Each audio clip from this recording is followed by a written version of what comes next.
If food prices rise 10%, but the number of diners remains the same, how many meals can you serve? That may sound like a math problem from your school days, but it's a real-world problem for Arizona school districts, as Haley Smilow reports from our Washington bureau.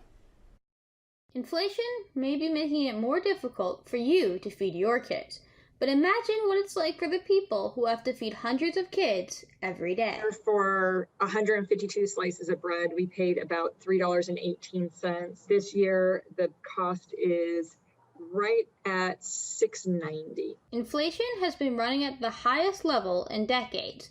That means prices for bread, fruit, canned goods, even storage containers have gone up significantly for school districts this year. We're seeing anywhere from 5 to 200%, price increases compared to last school year. Rising prices leave school districts with a tough choice. Raise meal prices for students, or find another way to pay for meals. In the Tucson Unified School District, for example, meal prices went up 20 cents this year. We are doing everything we can to make sure that parents are not affected by that at the school. Low-income families can get some help.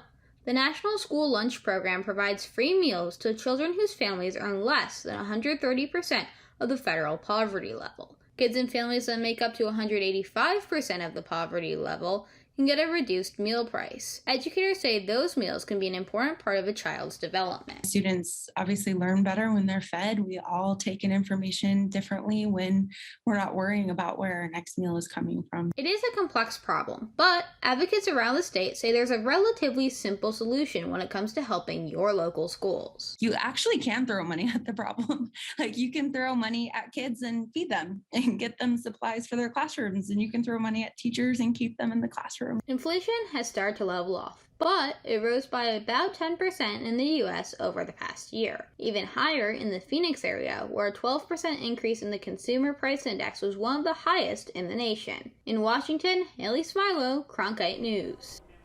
If you want to help, check the website for your school or school district. Many have a page where you can make donations to help with school needs across the board.